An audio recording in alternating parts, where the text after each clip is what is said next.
In early November 2025, the people of the Philippines found themselves bracing once again for the arrival of a massive tropical cyclone, one that meteorologists would later call among the most powerful to hit the country in recent years.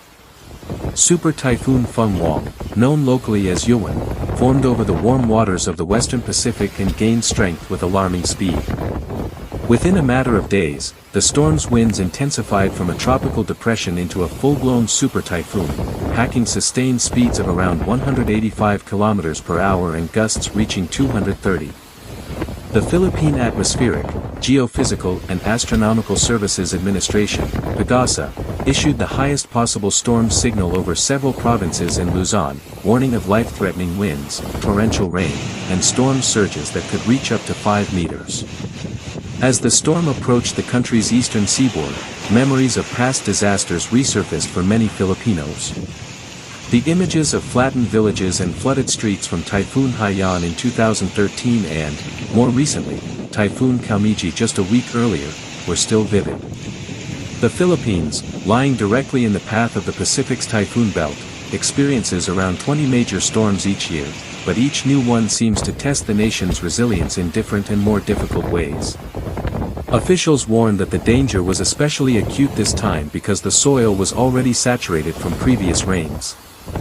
Flooding and landslides were almost certain. In Catanduanes, one of the first provinces expected to face the brunt of Fung-Wong, the winds began to howl before dawn on November 9, tearing at rooftops and bending trees to the ground. Power lines snapped one after another, and by mid-morning, much of the island was in darkness. Across the Bicol region, hundreds of families huddled in evacuation centers, school buildings, churches, and gymnasiums converted into temporary shelters. Many carried only a few belongings, blankets, and food packs distributed by local officials. The government had ordered mass evacuations in advance, and by the time the typhoon made landfall, more than 100,000 people had been relocated from high-risk coastal and low-lying areas. Despite these precautions, the storm's ferocity left its mark almost immediately. Roofs were peeled from homes like tin sheets, trees were uprooted, and roads were blocked by landslides. Emergency workers struggled to reach some areas because of flooding and fallen debris. Defense officials warned that rescue operations would become nearly impossible once the full force of the winds hit. In the capital, Manila, rain began to pour heavily in the afternoon. Though the city lay hundreds of kilometers from the typhoon's eye, it was not spared from the storm's wide rain bands, which stretched across much of Luzon. The metropolis, home to more than 13 million people, prepared for widespread flooding as rivers swelled and drainage systems overflowed. Local governments raised alerts, and residents in flood-prone neighborhoods were advised to move to higher ground. Flights were cancelled at Ninoy Aquino International Airport, ports were shut, and ferry operations across the country were suspended. The transportation system ground to a halt, leaving thousands stranded. By the evening of November 9, the typhoon had made its first landfall along the eastern coast of Luzon, near the border of Isabela and Aurora provinces. Meteorologists described the storm as unusually large, with an estimated diameter of up to 1,500 kilometers. Within this vast circulation, torrential rains battered the northern and central regions of the country. In the mountains of the Cordillera region, villagers reported flash floods and mudslides. Several communities became isolated as roads and bridges collapsed under the weight of swollen rivers. 2 fatalities were confirmed in the first hours after landfall, 1 person drowned in floodwaters, and another was trapped under debris when a wall collapsed. Authorities feared that the toll would rise once communication was restored to cut-off areas. Throughout the night, the wind roared like a jet engine, rattling windows and shaking buildings. In the province of Quezon, families gathered in candlelight inside makeshift shelters, listening to radio updates on battery-powered sets. One evacuee, a 65-year-old man named Apollo, sat beside his wife in a crowded school gymnasium that had been turned into an evacuation center. They had left their home near a creek after floodwaters began to rise in the early afternoon. Their small house, made of wood and corrugated metal, had already flooded several times in the past years. "You never get used to it," his wife said softly. Every storm feels like the first time. By dawn on November 10, Fung-Wong had crossed northern Luzon and began to weaken slightly as it moved over land, but it remained a powerful and dangerous system. The damage was extensive. Entire villages were submerged, and vast tracts of farmland were destroyed. Rice paddies lay under brown water, their young plants flattened by the wind. Farmers worried about their harvests, knowing that the losses would ripple through the food supply in the weeks ahead. For a country where agriculture remains a vital part of the economy, the destruction of crops and livestock meant not just immediate hardship but long-term economic pain. Power outages spread across more than a dozen provinces. Transmission lines were down, and utility crews were unable to begin repairs because of continuing heavy rain. Communication networks were patchy at best. In some regions, only satellite phones provided any link to the outside world. Government officials convened emergency meetings to coordinate the response. President Ferdinand Marcos Jr. declared a state of emergency, allowing for the rapid mobilization of national and local resources. The Department of Social Welfare and Development began distributing relief goods, rice, canned food, bottled water, and blankets, to the worst-hit areas, while the military deployed trucks and helicopters for rescue missions. In many towns, local mayors took charge of rescue efforts with little more than their own vehicles and volunteers. In the coastal community of Baguio, soldiers waded through waist-deep water to pull elderly residents from their flooded homes.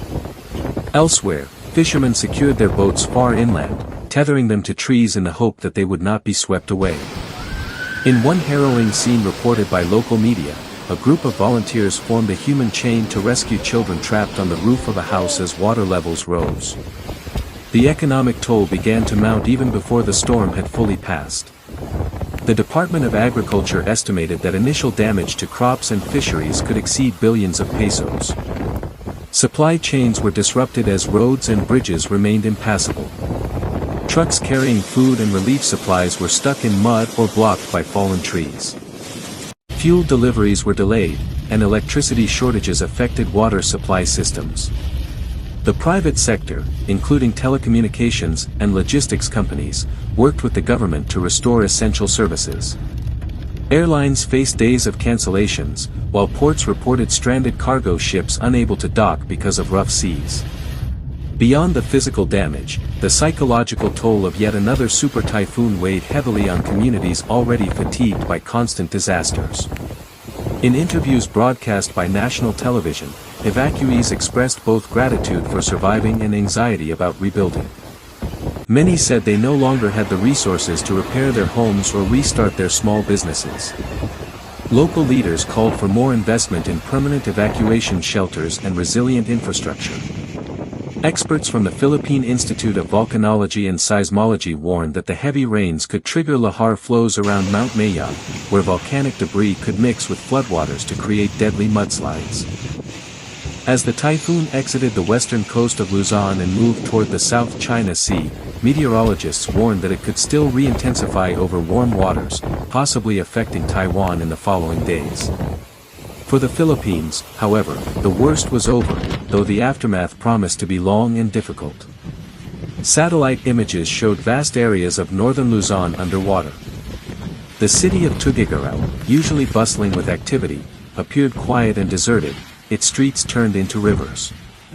In the province of Ilocos Norte, waves as high as 3 meters pounded the shoreline, destroying seawalls and washing away fishing equipment.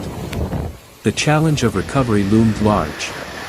The National Disaster Risk Reduction and Management Council coordinated damage assessments with local governments, but access remained difficult. Helicopters surveyed the devastation from above, spotting clusters of houses reduced to rubble and fields that looked like muddy lakes. Humanitarian agencies began mobilizing, but the government initially declined large-scale foreign aid, saying it wanted to assess domestic capacity first. Offers of help came from neighboring countries, including Japan and the United States, both of which have long supported the Philippines in disaster response. Scientists observing the storm noted that its rapid intensification was consistent with a troubling trend. As global sea temperatures rise, typhoons in the Pacific are gaining strength more quickly, leaving less time for communities to prepare. The case of Fung-Wong, which grew from a tropical storm into a super typhoon in less than 48 hours, was a stark example of this phenomenon.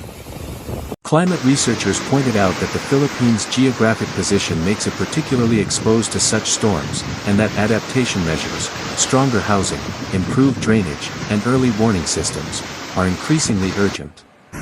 The government's handling of the crisis drew both praise and criticism. Observers acknowledged that preemptive evacuations had saved many lives, but some local officials complained that national aid was slow to arrive. In remote areas, residents waited days for food and clean water. Others said that the lessons of previous storms had not been fully learned. Too many homes remained in flood-prone zones, and rebuilding efforts often replicated the same vulnerabilities. Environmental groups renewed calls for stricter land use planning and reforestation to reduce landslide risks. For many Filipinos, however, survival itself was a testament to resilience. In the days following the storm, stories of solidarity and small acts of kindness emerged. In a village near Legazpi City, a group of teachers turned their damaged school into a community kitchen, cooking rice and soup for evacuees using whatever supplies remained. In another town, teenagers helped clear fallen trees from the roads, while priests opened church doors to families who had lost their homes. Across social media, messages of hope and determination spread. Bangon Pilipinas, Rise, Philippines, became a rallying cry. As relief operations continued, the full scale of the disaster slowly came into view. Initial assessments suggested that more than 1 million people had been displaced. Thousands of houses were damaged or destroyed, particularly in the Baikal and Cagayan Valley regions.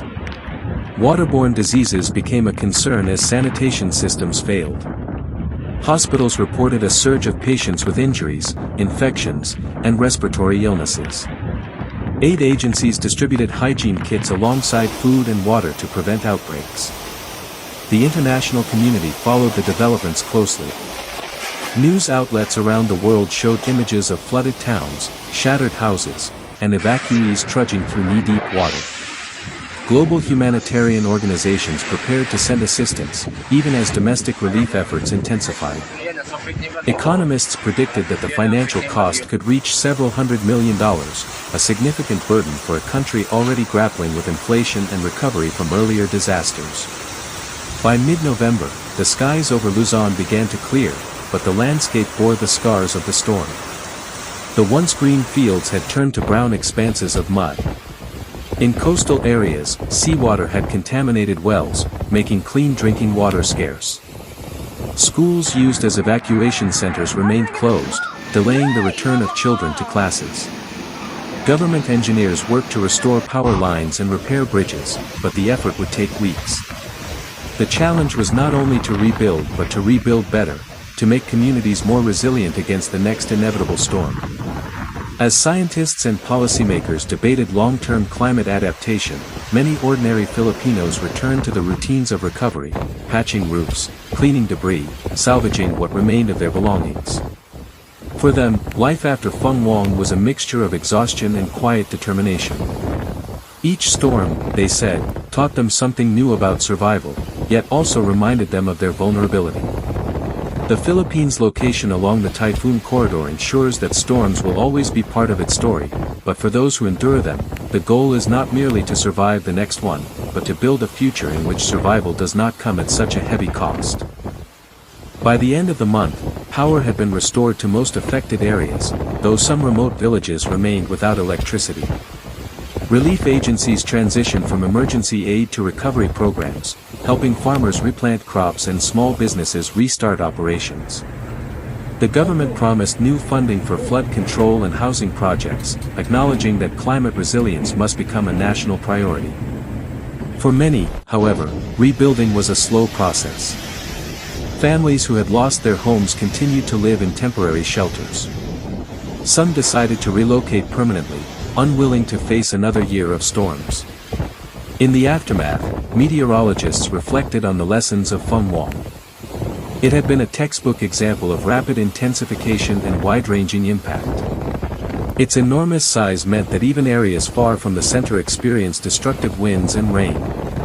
The storm had exposed weaknesses in infrastructure but also demonstrated the effectiveness of early warnings and coordinated evacuations. In many ways, it represented both the progress and the persistent challenges of disaster management in the Philippines. As December approached, life slowly returned to a fragile normal. Markets reopened, buses ran again, and children played in streets still damp from receding floodwaters. Yet the memory of the storm lingered. For those who had lived through it, the sound of howling wind at night would remain etched in their minds. They knew that in this corner of the Pacific, peace between storms is only temporary. Each calm sunrise is a reminder that resilience, like the land itself, must be rebuilt again and again.